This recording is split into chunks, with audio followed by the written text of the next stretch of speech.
Hi, Sophie. Thanks so much for joining me today. Did you want to introduce yourself? Sure. Hi, Sunny. Thanks for having me. My name's Sophie Lewis. Um, I live in Philadelphia on Lenape land. I used to be an academic at least I did a PhD, and then I sort of leaned out of the university and became a writer and a speaker, and I teach online courses outside of the academy at the Brooklyn Institute for Social Research, and anyone can sign up for those. But basically, since 2017 or so, I've been writing books and essays, and there's also a Patreon that I run to make ends meet.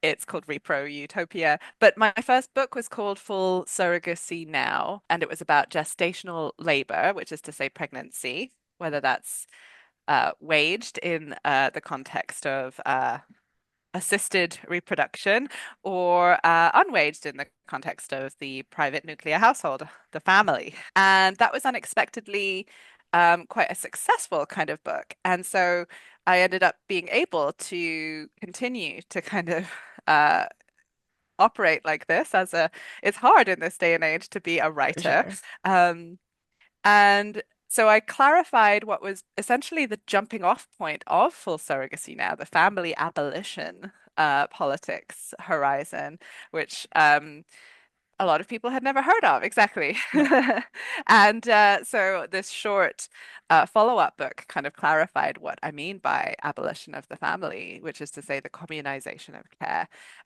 And so that was what kind of made my name to some extent. And then I also wrote another book recently. It's called Enemy yes, Feminisms. yes. Um, Enemy Feminisms, which is a sort of quite different book in some ways, and yet at the same time also still doing the same thing I think I'm always doing, For which we can sure. get into if you're interested. But it's a look at our enemies rather than talking primarily about the kinds of care communizational feminisms that I dream of.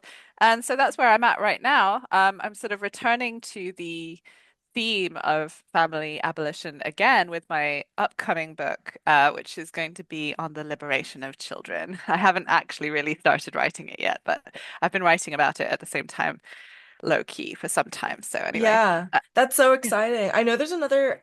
I think someone I saw someone on Twitter like probably months ago at this point post about how they have a book coming out about children's liberation, and I'm really excited for that book as well because yeah, it's so related to the family abolition and the sort of feminist utopian dreams that you write about. And I do think like what you were saying about how your previous work sort of then was it's a little bit of a diversion, enemy feminisms, like, but not really, because I think like enemy feminisms to me read like a very comprehensive history of a lot of different aspects of feminist movements that then evolved in different ways and how they informed contemporary manifestations of feminism. I'm curious about how your idea for enemy feminism like came about, I suppose.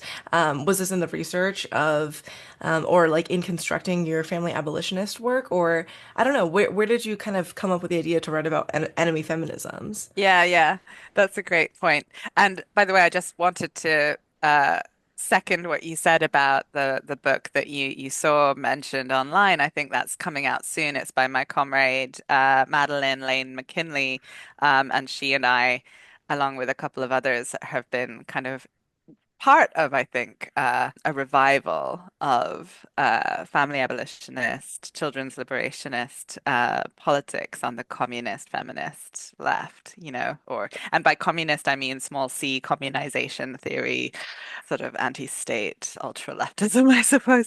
Where I came up with the idea for enemy feminisms is an interesting one. It already in full surrogacy now, I spend quite a lot of time trying to sort of show how there are, I guess you could say, enemy feminisms on different sides of the issue of contract pregnancy, or what people call surrogacy, right? Commodified gestational labor.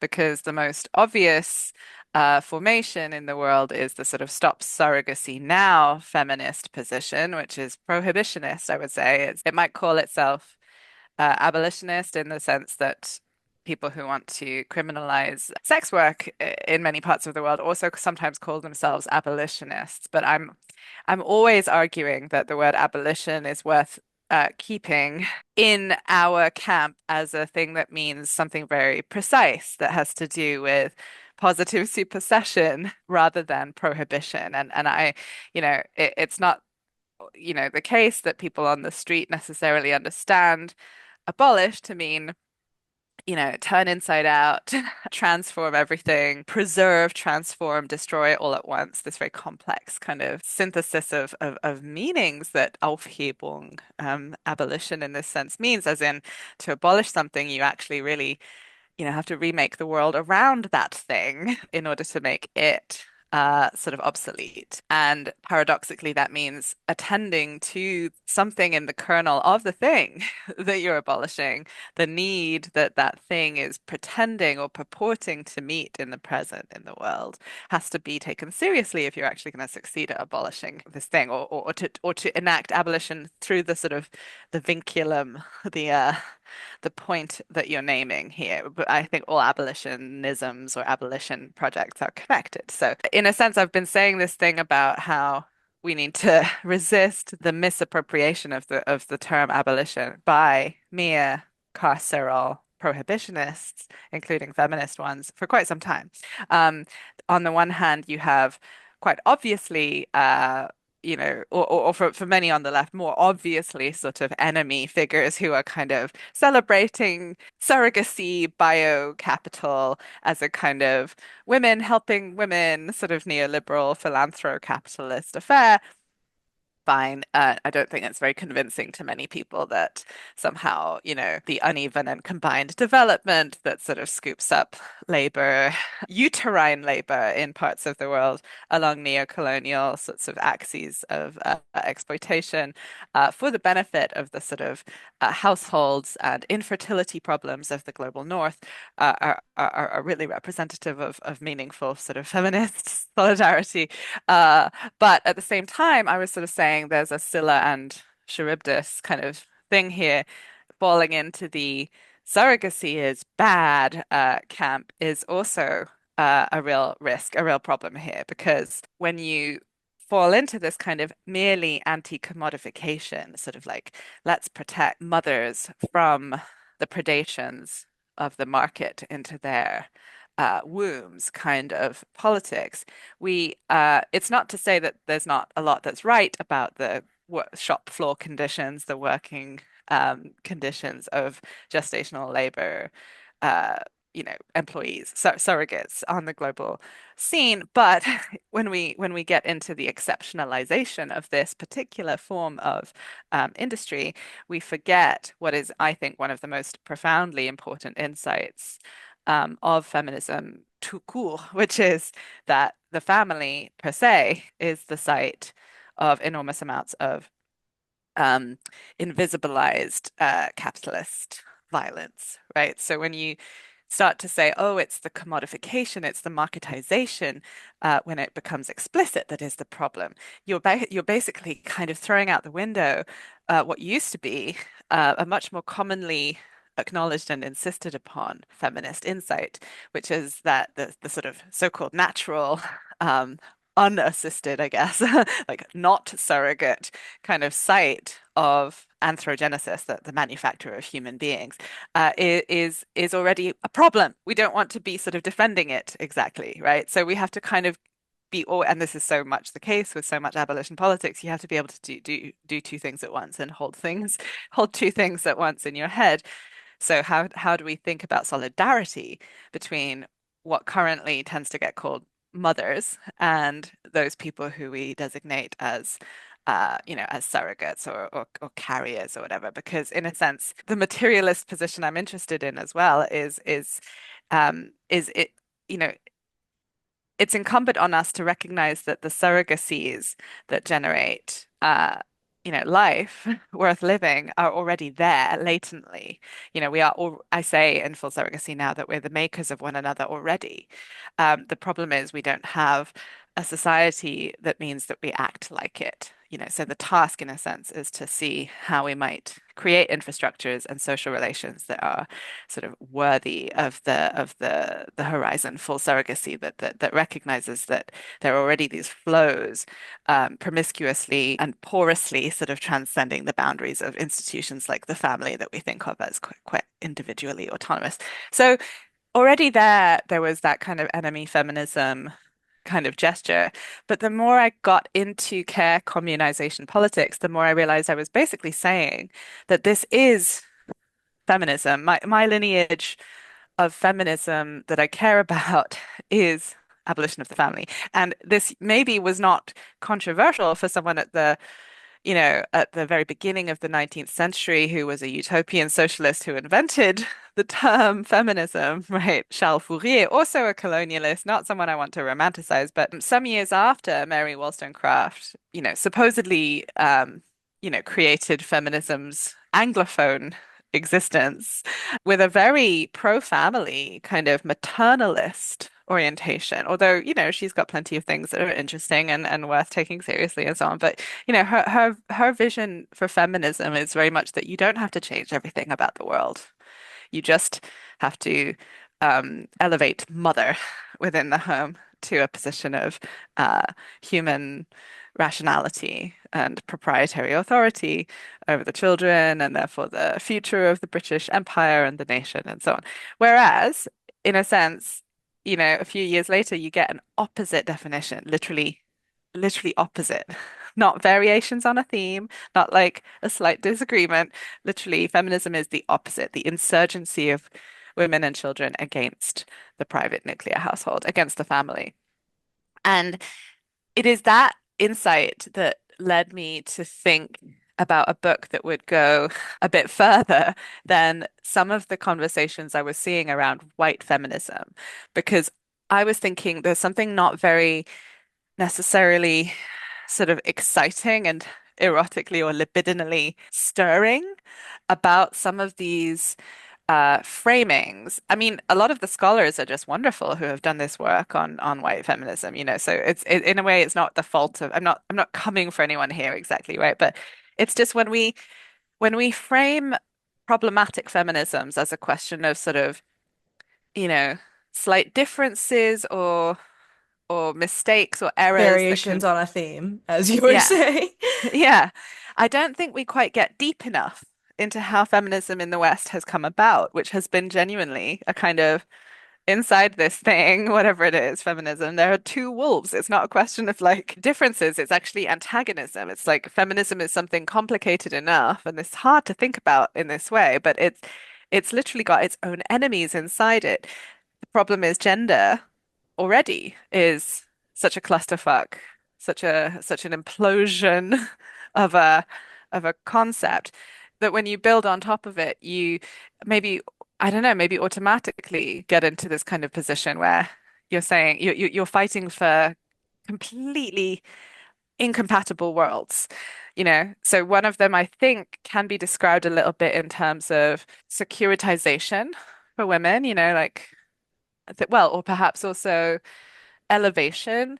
And the other one is about transcendence. And so this is the difference in a sense between prohibitionism and abolitionism. The one Charles Fourier is the guy who invented the word feminism. He was plenty sort of problematic, but he had this vision for care communization, and for him, there's a horizon there that really calls into question whether women will even exist after patriarchy. And that's Yeah. the sort of that's the arc that I'm interested in.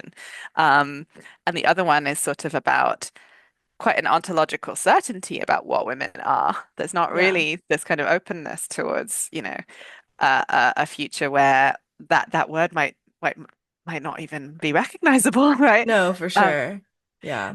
so I thought it might be a contribution worthwhile to make in this moment where, fascism is very much, um, efflorescing across the planet, including in feminist forms, to help us as anti-fascist feminists, as anti-Zionist feminists, I hope, as trans feminists, transliberationists, not transliberal, not transliberal feminists, right? To say, look, maybe who knows? Maybe you don't have the kind of attachment to the label feminist that and I'm 37, you know, do, right? I mean, I'm going to be honest. Like, I think part of this was working out whether I want to sort of stay here in the feminist label, because some of my comrades are like, that label doesn't, do much for me. I haven't lived well in the house of feminism. I think of myself as I don't know, like a queer liberationist or whatever, in a sense, that's fine. But for what it's worth, I think it's worth sticking with it, sticking with feminism because of its ability to illuminate something about capitalism. The sufficiently radical critique of capital that we need, I think, does get described by something I call feminism because it is the anti-work insight, the Yeah, insight that, as my friend and comrade Emma Heaney says, you know, it's a lie that human flourishing inheres in the production of surplus value, as we know. And it is, in a sense, feminism that tells us about this priority of life making over accumulation and teaches us that to be truly anti-capitalist is also to be anti-work, not to simply try and reverse the priority of, I don't know, workers over bosses, for example, but to literally, again, abolitionistly sort of, supersede the entire situation. So I'm sort of hoping that by showing, hey, if you are attached to feminism, as I am, as a label, you don't have to kind of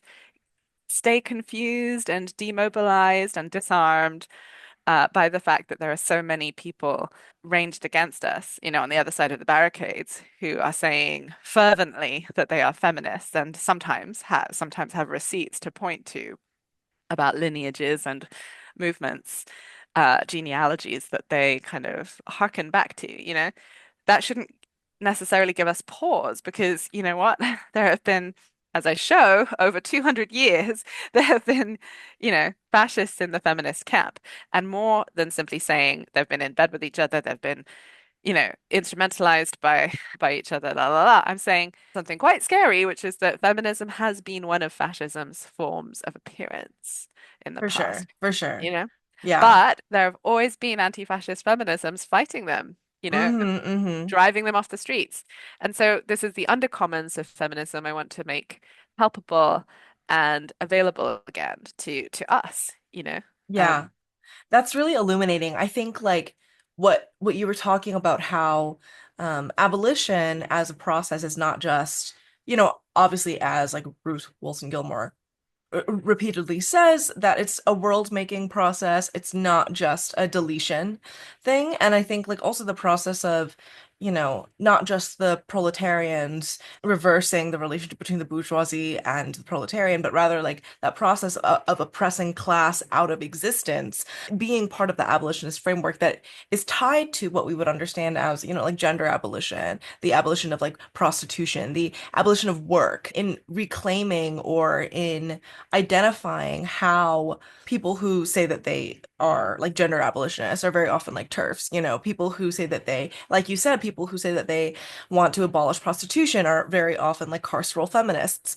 But like part of what the impetus of reclaiming both the label feminist and abolitionist means is like holding on to the strands that exist within them, ultimately about transforming our society in such a fundamental way that isn't just like tweaking what's already there.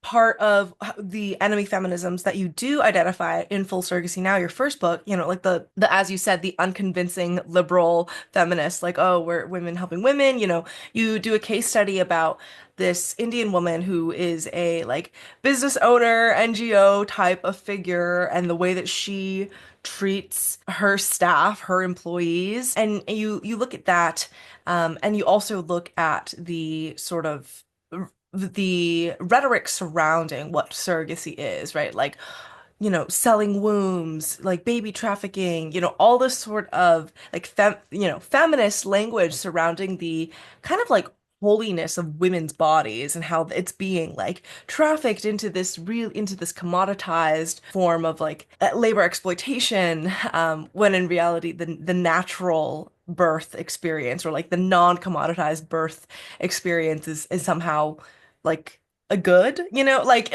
as if these two things are not part of a really just, one and the same. It's this demand on the reproductive body in this really labor intensive way, one being compensated and one being not. And I think that's why like the title Full Surrogacy Now is so compelling as well, because it's like, yeah, we're not just saying like surrogacy, boo, bad. Because anyone can say that. Like anyone can say, "Oh, I'm against surrogacy. I'm against prostitution. I'm against racism. I'm against homophobia." Like, but what does that actually mean to you? And what does that do for the people who are living now in these conditions? And what does it mean on the other side of that question? Like, what do people who aren't surrogates but do give birth do then in relationship? Like, are we putting them against each other? But anyway, all that to say that I think like part of what full surrogacy now really articulates is how there is a real type of shock factor, this like, oh my God, like this terrible thing is happening in the world and we're just letting it happen. We need to get on this right now.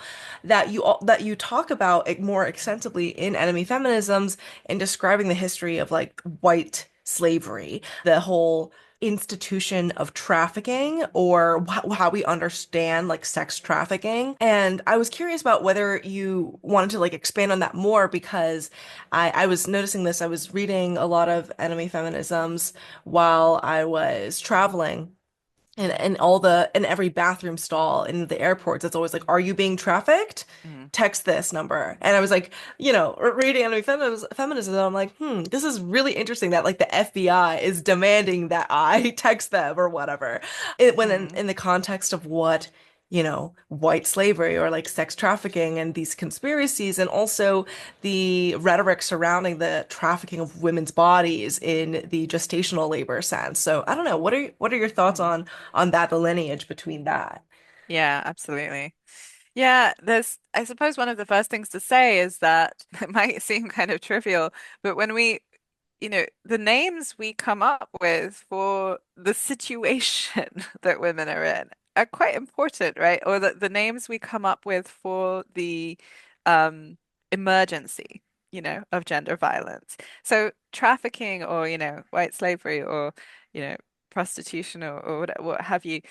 I really think what we need to notice is what very low key gets downgraded as the site of violence. So when you're saying trafficking, is it possible that the very much more banal everyday violence of the wage of the just of normal jobs, gets pushed out of sight when you say, you know, womb brothel or whatever. The everyday violence of the sort of unwaged domestic sphere or the social factory slides a little bit out of sight, right? When you talk about stranger danger, you're pushing out of sight the much, much, much more statistically important kind of rapist or child sexual abuser in the family, and so on and so forth, right? So, how do we come up with a sufficiently kind of subtle and careful and complex politics that enables us to follow sex workers' lead in, combating real trafficking while also kind of rejecting all of the, philanthro-capitalist, feminist, humanitarian, carceral apparatuses that exist to quite damagingly and harmfully sort of rescue victims against their will, often returning them to situations they were, in fact, with some degree of agency, fleeing in the first place or choosing to get out of, even if then other forces got involved and certain kinds. The situation with trafficking is often way more gray than the word and its, policy languages encourages us to think, right? And it is almost a subject position by, that is voided of agency, right? The trafficked person, right? It no longer becomes a question what she actually wants, right? It's just, rescue her, put her in a situation where she can have dignified, labor as the real feminist horizon for her humanity. Exactly. Dignified. Okay. So yeah, and then this, as you say, has a lot of resonances across the decades and across the centuries even, because after the first wave of abolitionism, as in slavery, real chattel slavery abolitionism started to sort of wane, right?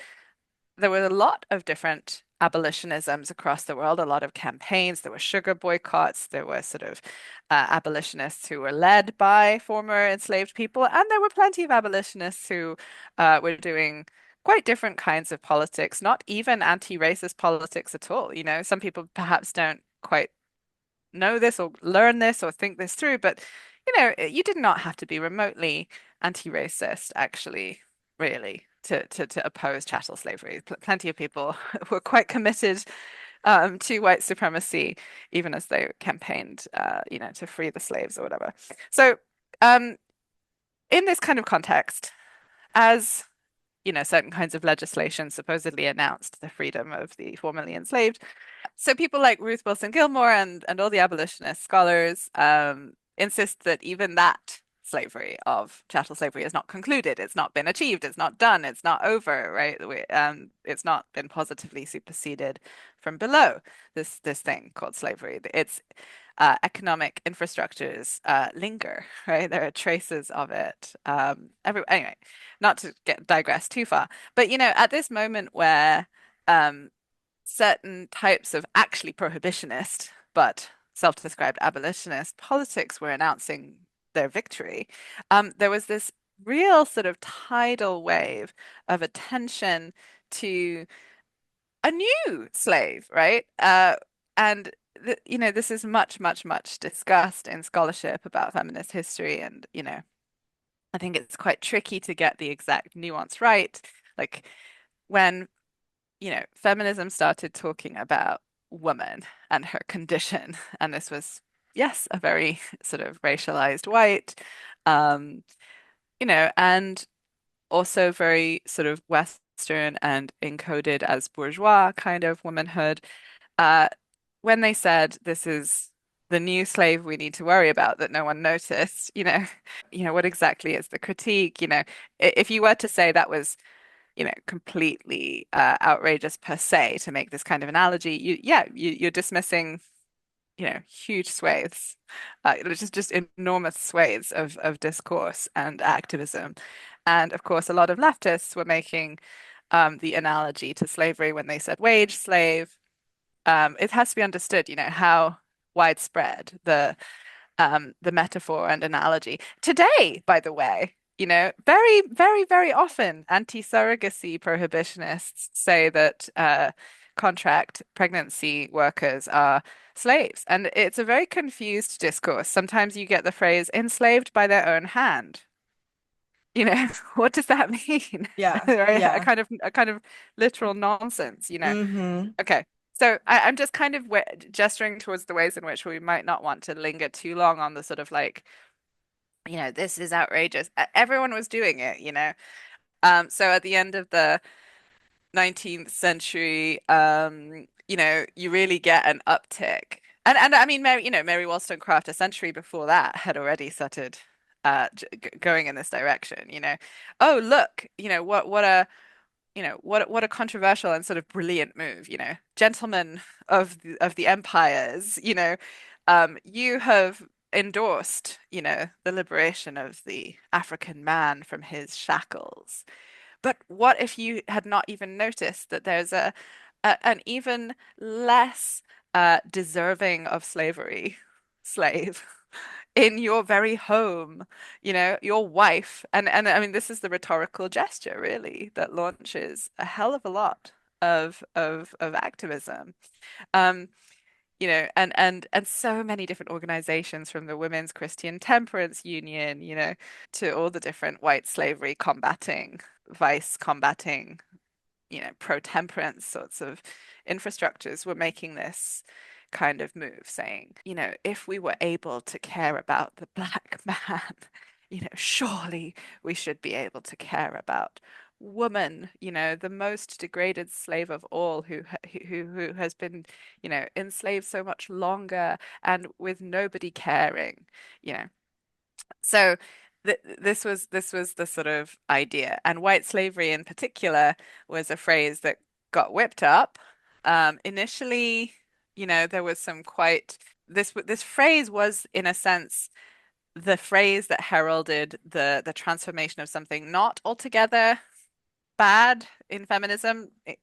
Sometimes sex worker led, sometimes anti-state kind of initiatives to stop the state being a pimp, the British government in the UK and then also in its colonies in India, for example, was basically operating a system where, any woman suspected of being a common prostitute, quote unquote, a legal category that existed, could just basically be arrested and incarcerated psychiatrically or medically and held and forcibly, examined for sexual diseases and and then made available to the British Army's sexual needs again.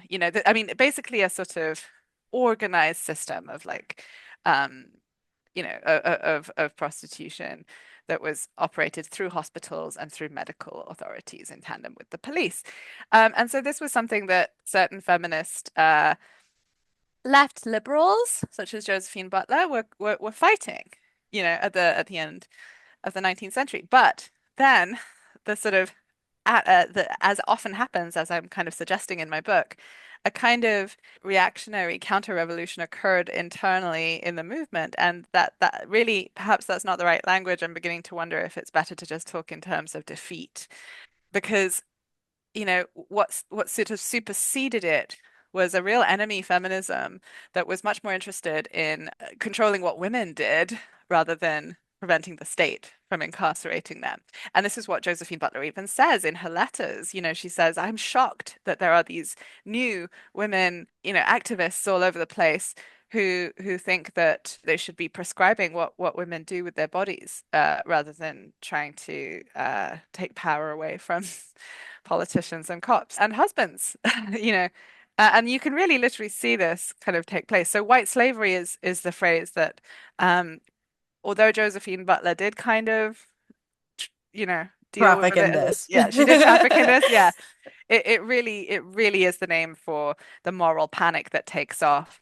And it's such a popular thing, There are tabloid sensations. There are stories about, small children being sold into this slavery for pennies, and it's interesting to trace, who the villain in this sort of story is, and the parallels to things like QAnon and Save Our Children and the sort of Pizzagate type imaginary are so very obvious. And I mean, and I'm skipping there quite a few because of course, sex panics and moral panics recur more frequently throughout the 20th century. But yeah, that at one point in certain contexts, economically speaking, it depends what's kind of going on, but it might be an aristocrat who's the main figure, a horrible old man who's very rich, who's kind of, sucking the blood of the little virginal Anglo-Saxon girl. And then in other contexts, it becomes just, a xenophobic thing. It's like brown men, with their pimping rings and so white slavery, yeah, that was a truly, apparently historians seem agreed, fictional phenomenon, and yet it was treated as though it was completely real, just thousands and thousands of young girls sort of kidnapped, and there was never any evidence at all, actually. Of course, the site of sexual violence is very much the sort of normal, endorsed, sanctioned, legally, accorded so much impunity. Um, kinship structure of social life and its associated institutions, the figures of the teacher, the doctor, the judge, the cop, the husband, the father. This is what feminism should be focusing on, not stranger danger. And that's been the fight, in a sense, internally. Where was the original question kind of taking us? Yes. I mean, uh, yeah, what were you thinking then, in terms of what you'd like to see for anti-fascist feminism today in light of the extremely sort of conspiratorial, and sex panic riven character of the present? Yeah, that what you were saying, the moral panic of it all is so interesting because I think like there's this sort of discourse that where we see all these different like girl boss type small businesses and whatnot popping up or different like self-defense or like weapons manufacturers being like our primary target audience, our consumer base are women who want to protect themselves. So we sell mace, we sell these like what are these like ring things, like we sell these things like little tasers for when you want to protect yourself while you're like walking alone at night. And I think like this is such an interesting area of like girl bossery and getting the pink dollar or whatever. Because like you said, and like, any committed abolitionist feminist or really any feminist who has looked at the data knows it's not really like a stranger in the alleyway. The vast majority of the time, it's your ex-boyfriend, it's your pastor, it's your uncle. Like that, those are the people that put you in the most danger. And yet, to disrupt that or to counter that, you would have to destabilize this form, the kinship relationships, the structures of society, of organizing society, like families and religious institutions and educational institutions. You would have to attack every aspect of how we understand and navigate through society in a way that is so much more difficult than dealing with the reality of many types of intimate violence happening at every level. I think the focus, the moral panic around trafficking, which I think, it's the contemporary like version of white slavery where trafficking as people understand it doesn't really exist. Like you said, when girls leave the home and end up in like trafficking situations, end up getting pimped, it's usually because they're escaping a situation that is really, really bad. And then any intervention into that is just putting them back into the original situation that they were escaping from. And so, and also like I was reading Imperfect Victims by Lee Goodmark, um, Survivor, Abolition, or what's it called? It's decriminalizing. I'm forgetting the whole subheader, but Yeah. Imperfect Victims, we talked to Lee Goodmark actually in our book club meeting a couple months ago.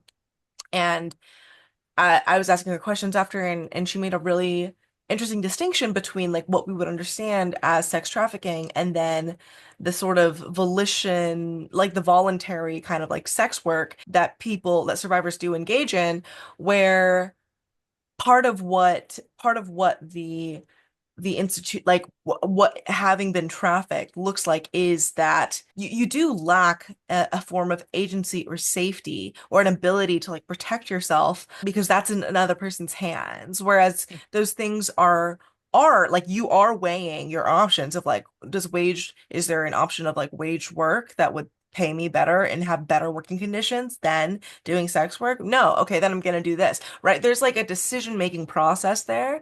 In that question, I was rereading Right-Wing Women actually by Andrea Dworkin.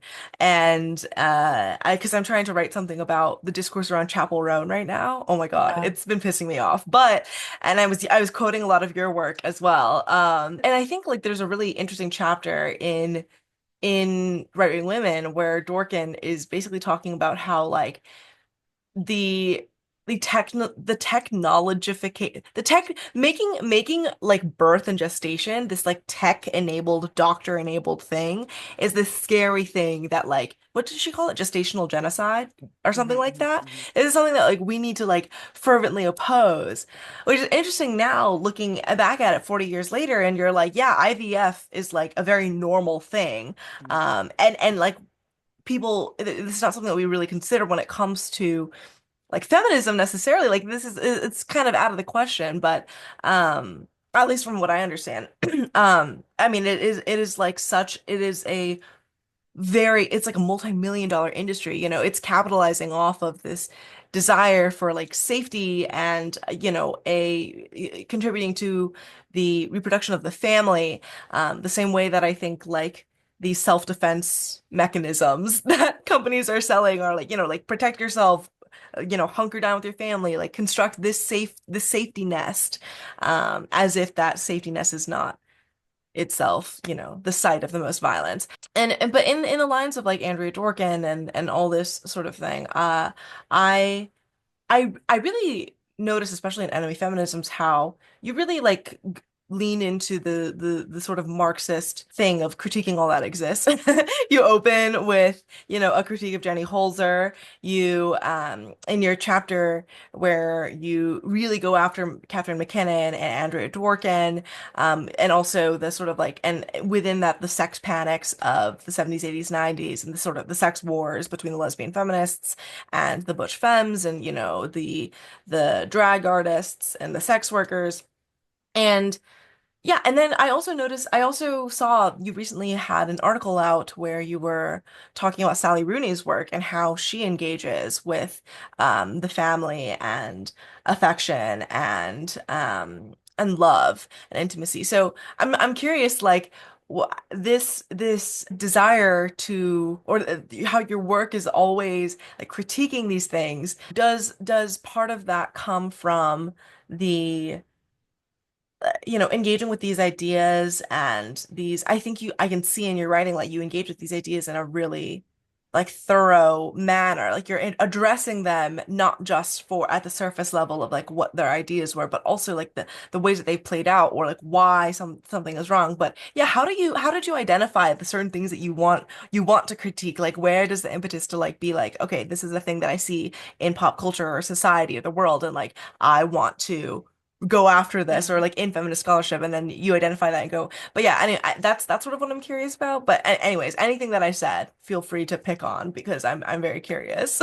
Yeah. Yes, gosh. It's funny. I don't know if it's you know, I don't want to be defensive. I don't really see myself as critiquing Jenny Holzer. I think I certainly have no beef with her as an artist. I think that thing she said is Mm, interesting to me as hmm. a jumping off point. I hope it doesn't come across as me, it's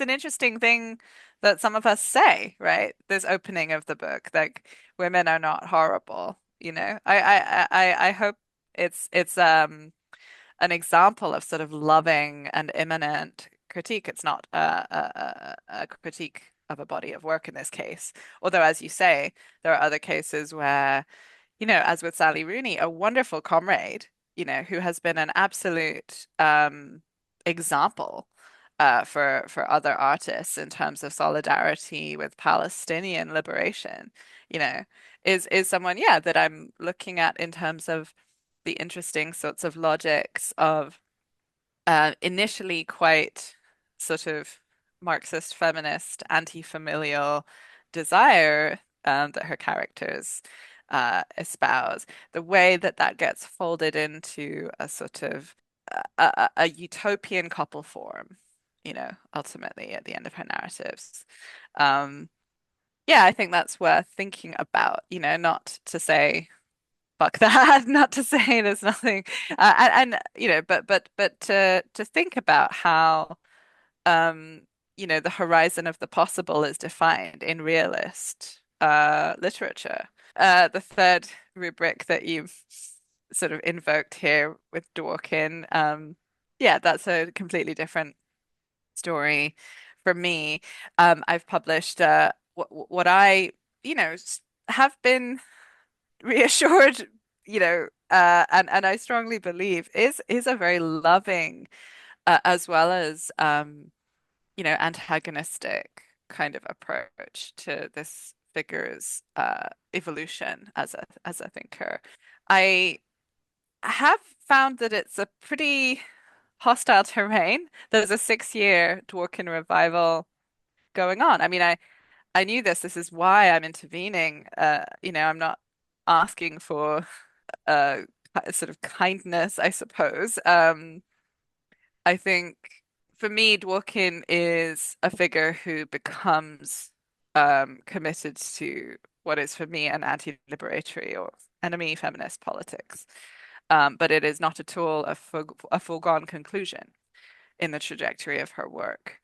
And that's kind of part of the tragedy for me. I think she's a very rich figure to uh, scrutinize and think with and against, um, precisely because of the way that her early formation as what I would call an abolitionist, and also as it happens, an erotic maximalist and someone who was a sex worker and who made all kinds of calls of a very sort of 1968 variety for a sort of politicized um, mass transsexualism, as she called it, a politicized transvestism, explorations of multi-species eros, right? She provocatively says, "I have in effect advocated fucking animals," in 1971, and smashing the incest taboo she calls for, right, in the final chapter of Woman Hating, and all of these things are things she then recants. You know, Janice Raymond, the author of the Transsexual Empire, as well as some other, very queerphobic, transphobic, enemy feminists have insisted on making sure, right, that Andrea Dworkin recanted all of the things she said in the final chapter of Woman Hating at the beginning of the 70s, and I think there has been an impulse um, in recent years to take Dworkin's partner, John Stoltenberg's word for it, that, as the Boston Review essay puts it, Andrea Dworkin was a trans ally. That piece circulates a lot, it gets kind of brandished around a lot. I find that quite perplexing. I don't think the opposite is the case. I don't think that Dworkin put a lot of energy into cis sexism, and that's cool. However, I think it is completely not uh, defensible to claim that she was somehow a trans ally. She blurbed the transsexual empire effusively. She helped Raymond write it. I think at best she was ambivalent. Um, because indeed, she recanted those positions from the very early 70s, and those are the ones that Stoltenberg points to when he says that she was in some way pro-trans. He's pointing to the point in time before which Dworkin became, Dworkin in a sense, the one that we know, the one before, the one after, the one that I think is so interesting, at the point where she's still trafficking in a kind of critical utopianism. And she says this herself. She says, "I used to be a hopeful radical. Now I have seen what my dreams came to, pornography." And she quite consciously espouses a sort of giving up of the sorts of um, uh, you know a dangerous sort of revolutionary possibilities that mattered to her once upon a time. Um, this is something I think is quite explicitly there on the record. Um, it seems that pointing to it is seen as quite bad taste or bad faith or unacceptable From or rude. what angle? Like from the Dworkinite Defense Army, or like the like rabid oh, like radical feminists all need to die. You know what I mean? Like what I Hmm. guess from what perspective do you see that like the I most, I see. guess. Yeah. Ah, yes, sorry. Perhaps this is also part of my answer to your question. How I choose people to engage with was part of your question. I think I spend very little time actually engaging with anti-feminists. I think my entire, bookshelf, all my references are, uh, are people who describe themselves as feminists, right? Enemy feminists, in my view, or comrade feminists or whatever, but overwhelmingly women as well. So I think it sometimes doesn't even occur to me that you might have understood me to be talking about the people who simply want to crush and eliminate feminism from the earth. But no, I'm talking about the Dworkin revivalists. Yeah. Yeah. Um, yeah, I mean, so anyway, I mean, we can go more into that if you want. I have another piece coming out that takes a different approach to the significance of this ongoing Dworkin revival, which, has to do with the telos of Dworkin's oeuvre, because it kind of ended up with her longest, most sort of scholarly, most heavily referenced book is a book that no one talks about when they talk about Dworkin or anthologize her or whatever. And it's Scapegoat, her book about the Shoah and the Nakba, which is an analogy that she entertains and then actually rejects on the basis that Israel's crimes are bad.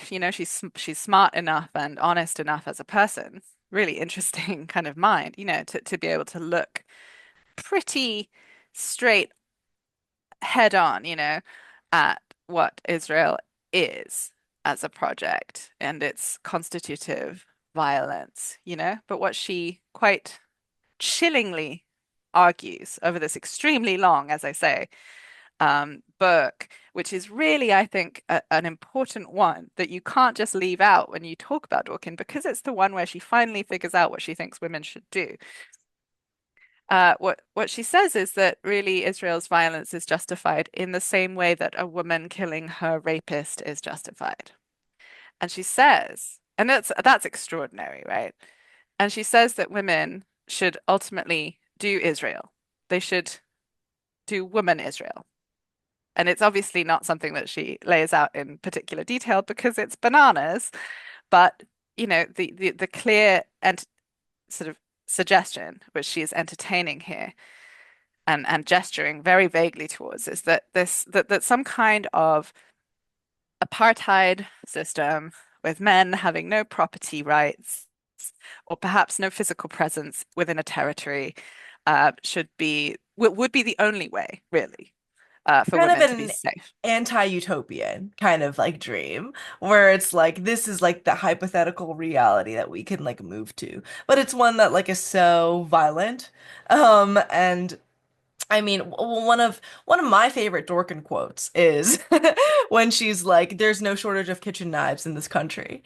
Like, if we were not committed to feminism, Hmm. like the only reason why we're committed to feminism is because, like, we can't we think that you as in the oppressors, as in men, husbands, Hmm. etc., you are able to identify Hmm. our humanity and stop killing us. Like Hmm.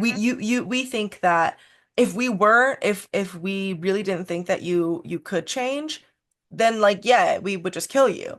And Hmm. it's so interesting that in your analysis in your summary of Scapegoat, she kind of like takes this she just goes the other way and she's just like, well, yeah, I Exactly. mean, Yeah. it's over for y'all. Yeah, I think that's right. Exactly. I think at her strongest, she's able to sort of talk about what she actually, a little bit mind-blowingly calls men's liberationism. It's bound up in the struggle against patriarchy. I think there are moments where that's what she's um, saying, and that's where it is compelling to talk about her as someone who understands us to be a multi-sex species, you know? But within her, there is this very powerful other drive, which is basically to jettison all of that and to entertain something like a settler colonialism of sex, like a genocidal sort of sex nationalism on the Israel model. And yeah, I'm very happy for people to criticize and disagree with me in terms of my conclusions, but it seems that much of the, fight about this is sort of like if you criticize Dworkin, you're a revenge pornographer or a men's rights activist or Right. which I find a little that doesn't seem so generative to me, For sure. obviously. For sure. I mean, I think like I really like how you write about like pleasure and like eroticism and this sort of like delight in the face of a type of feminism that demands that you reject those things. Like demands that like we need to be serious. Like we need to hate these people and it's like I get that tone or I get that. I see that and I see the rah-rahism of it all. And I also feel it. Like I really resonate with Mhm. that. Whenever I see the many headlines about women Yeah. getting honor killed or Yep. abused or tortured over years, I'm like, yeah, and I do think we should kill all men, actually. Like, you know what I mean? Like, I get this sense of like, oh my God, like this is so horrible. I hate this world. I want it to burn for women. But then like you kind of you do this really great thing where you identify like, well, but at the end of the day, like women love men. Like women want to be in safe, like loving relationships with people that they want to have sex with. Like, and so how do we like achieve that in a way that isn't fueled by the sort of like that like vengeful hate and rage that is really behind a lot of the prohibitionist like politics, the material manifestations of prohibition versus abolition, which is, I feel like a lot of strong antagonism, like a real, this, one of the strongest emotions that people can have, which is like Yeah. disgust at porn, disgust at prostitution, disgust at surrogacy, like this, and then that being like feministified or like, Yeah. instead of really thoroughly engaged with, which I think you Yeah. you work to do. But I don't know, Yeah. yeah, what do you think have misidentified that at all? Or is that part of the impetus in your writing? Yeah. No, I mean, much of what you just said really resonates with me, Sunny. I do, however, sort of fall down on the side of the commitment of the sex radicals, as they called themselves in the 60s, 70s, and 80s, to, seeking ecstasy on the battlefield. Actually, that's a 19th century phrase that was then taken up by the sex radicals in the so-called sex wars, which means as the phrase rather neatly conveys, that you agree with, let's say, Dworkin as we know her, to that it's a fucking Holocaust out here, of gender violence. You agree, in fact. You nonetheless, and this is a strategically, respect-worthy position, to continue seeking ecstasy as at the same time as you fight because the alternative is to retreat to a place of securitization and self-protection exclusively that then leaves no uh, dialectical momentum possible for the creation of a world worth actually living in, and that has no prefigurative dimension whatsoever, to the point that it's questionable what the point of living like that actually is, right? The the consequences of this kind of insistence on a critical utopian position that you know can be characterized as, I don't know, unserious or somehow dismissive or inattentive to or denialist of the extent of women's unsafety in the world and of women's suffering and of women's death in the world, right? Is that you also become capable of being attentive to the ways in which, things like misogyny and yeah, what Dworkin would call gynocide, and patriarchy and so on are actually distributed not so neatly across the population. It's not just a case of responsibility for these evils belonging to men. It's simply not, right? And in Dworkin's amazing book, Right Wing Women, I Oh, think I love she it.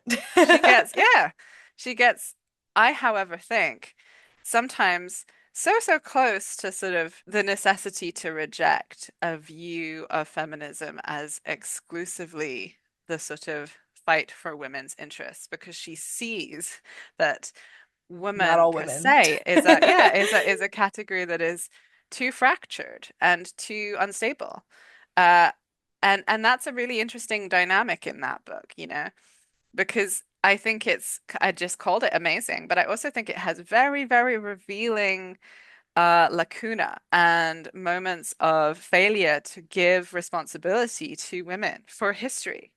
And one of the kind of repetitions in her oeuvre is the insistence that women so far do not bear any responsibility for history, which, I very non-facetiously want to say is actually a pretty unfeminist epistemic gesture, right? For To to sure. to not Sure. to not give women that kind of credit for violence and oppressing Yeah. amongst Well, amongst other things, and so she really, things like fascist women, she actually at some point refuses to really finish thinking about. There are these moments where she pulls back because she can't really do it, because for her, as she says explicitly in Scapegoat, women have not made history really. They might one day, but they so far haven't. And this is what you really need to think, I think, in order to coherently, and when you're as smart as Dworkin, maintain the sort of cultural feminist sort of almost what I kind of call sex nationalist position, whereby it is a question of taking up the kitchen knives against all men, um, and yeah, so um, the violence is obviously real and it is extremely gendered, and yet at the same time, we can't do that. We can't divide ourselves into these populations on this ontological level. We have to maintain the sort of dialectical openness to to becoming something other than we are, collectively and individually and en masse. These categories, men and women, are something that, for someone like Monique Wittig, you know, don't have any use for liberation, right? Someone like Monique Wittig thinks we can't do anything liberatory with the category women. That's why for her, the word for someone who wants to be a person is lesbian, and it's this quite sort of eccentric, not very um you know, fashionable anymore kind of rejection really of woman as a rubric, well, but I sort of get it, I sort of yeah, get why someone like Vitig is doing something like that, because otherwise you ultimately are in the business of creating innocence, of creating a mm-hmm, category of mm-hmm. innocence, for your side. And I think that's a really dangerous move. I would even go so far as to say it contains the kernels of a kind of uh, fascistic logic, For sure. Deposit yourself or any population as intrinsically, inherently victim. Like victim in the question of Zionism, the perpetual victim card of the Holocaust, victim card, where like I've just recently finished The Holocaust Industry by Norman Finkelstein, Mm, which was a banger. Like it was so good. And it was also very funny. Like yeah, I think his deployment of like Jewish humor is so good and also so interesting because it was published in 2000 and I'm like, okay, 9/11 is about to happen and it's about yeah. to change the whole fabric of like how you understand geopolitics. But anyways, in thinking about that, like the perpetual victim card, I mean, it's not even a card, the perpetual victim status of history and reality, that is very real in there as a way to defend against any sort of insane like genocidal behavior or action is, I think, like you see that in a lot of the sort of radical feminist tradition, like the that perspective. I was thinking about They Were Her Property by Stephanie E. Jones, I think, Hmm. about women slave owners during the Yeah. antebellum era. I read that like in 2020 or something, and I think like I was thinking about, and you were saying about how a lot of the writing and the discourse around white feminism and its failures isn't as generative as you would want it to be.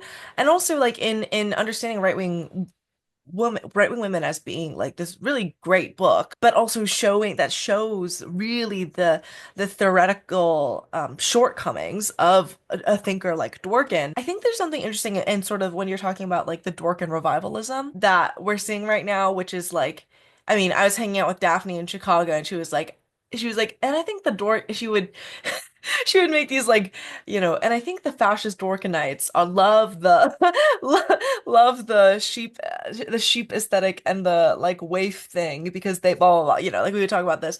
Mm, But which is so funny. I love Dworkinite as like an attribute to the sort of like online like waifish, coquette Lana Del Rey. But Andrea Dworkin's also in there. I'm like, that's hilarious. mhm, Like mhm. you need to get Interesting. fat now. Like you need to get fat immediately, actually. But also I think like that sort of dialectical, like contradictory nature of assembling our feminist histories, either in this proto-fascist way, but or in like this really interesting revival of cultures and subcultures, like for example what you were saying about Monique Wittig, the whole concept of or like, a woman is not born, she is made, and also that lesbians are not women. Like these concepts are things that me and my lesbian friends, many of whom are like trans and non-binary, are have been thinking about and talking about for years now. And like, I think so I'm 22, and like a lot of my friends that I went to high school with or who went to college with are really interested in this idea and in fact like claim it really strongly, right? Like Mm, I am not a woman, I'm a mm, lesbian. Like mm. I am something that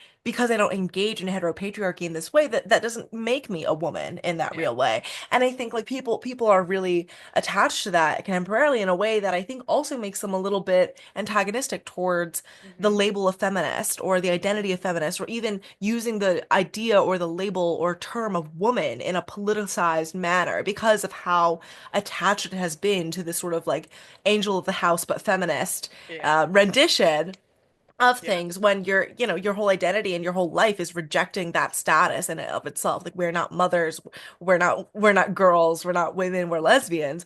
And I think about that, and then also currently there's like this real revival of butch-femme culture, and I would say I am very much a part of that. But like I Mm. think like Same. this, yeah, this desire to like for me to engage in a really kind of like traditional butch femme dynamic that like lesbian feminists really did not like, right? Like I want someone who's gonna hold open my Yeah. doors and like drive me around, and what I mean? Like Hmm.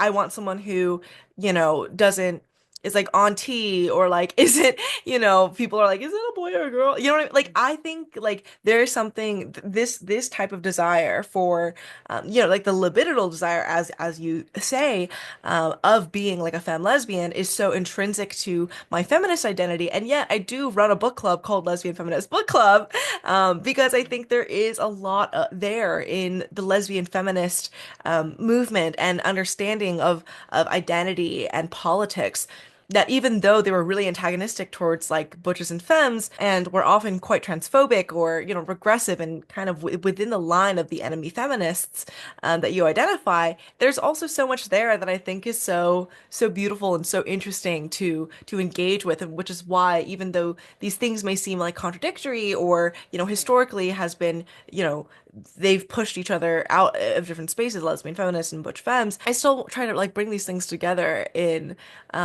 like the work that I do and the way that I think. So yeah, I'm interested in sort of the ways that like contradictions and critically engaging with thinkers and feminists and past movements as, these current things that now exist in a contemporary context. I'm interested in like how you engage with that and how you want to engage with that moving forward with your work.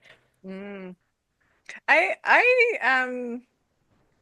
think what you just said really quite generatively sort of sums up the ethos that I too am really striving for. I mean, rejecting a sort of purity as much as possible, in terms of the impulse to purify, right? If I was doing that with regard to feminism, I would be simply repeating the purgative logics of the enemy archetypes that I'm trying to critique.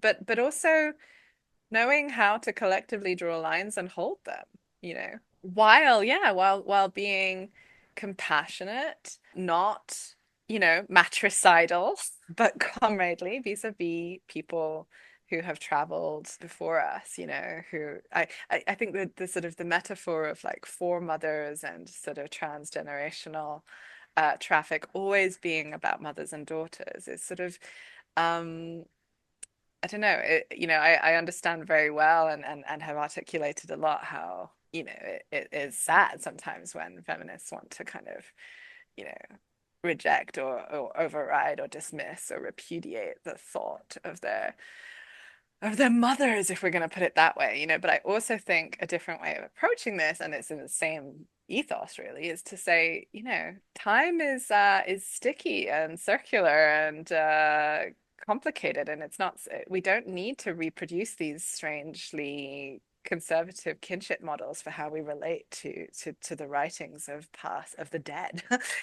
Like I actually think I'm often time traveling more than that would suggest, and disagreeing fiercely, not because I think of someone as my mother who I need to obliterate, but because I want to be in the room with this comrade and win a fight with them. I don't know if that resonates with what you're saying. Whether I'm just talking about being able to take certain insights while rejecting strongly others, the way that politics works, right? It's an ongoing story. That's Nothing is finished, nothing is over. That's the beauty of it in a sense when it comes to tragic and dispiriting and nihilism inducing times like this. That's the thing we can hold on to, right? There are always threads that we can pick up and light the end of as though it was um, a fuse. What kinds of explosions might occur down the line? For um, sure, for sure.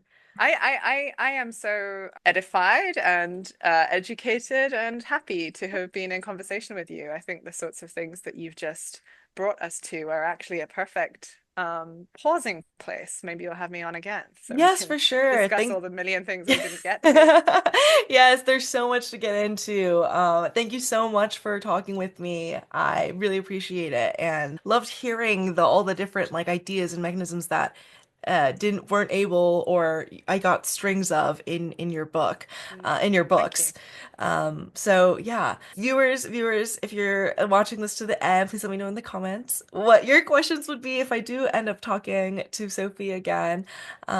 And yeah, you should definitely go subscribe to her Patreon if you would like to see more of her writing and yeah, buy her books. So, or check them out from the library. Oh, and my final question for you, Sophie, actually is what is your media recommendation that you want to leave for us listeners and viewers? Book, movie, music, like article, Mm. what, yeah. What should we read or watch? Oh, yes. Oh, the thing I'm very excited about is Emma Heaney's forthcoming This Watery Place. She is the Mm, editor of hmm. Feminism Against Cisness, but she has a book about pregnancy coming out that is just going to be Ooh, exquisite. I am so This excited. Watery Place. Yeah. I'm adding Um, it to my TBR. Wonderful. Okay, and it's coming out in August. Were you helping with her editing or are you one of her like beta readers? Like what was the yeah, situation? yeah. She and I have been, yeah, there's a really interesting dialogue between us that people might be interested in at Pinko Ooh, uh, okay. Hmm. magazine, because I think she and I have really sort of generatively kind of loving and also, riven with ever so slightly like, uh, you know, differently oriented. Not, I wouldn't say tense, but sort of like, you know, crackling with electricity, like elements of divergent orientation that really move and clarify for me what feminism's dialectics over time have been. I hope it feels that way to readers as well. For It's been one of sure. the most educative kind of relationships of my life, that one with Emma Uh, Heaney.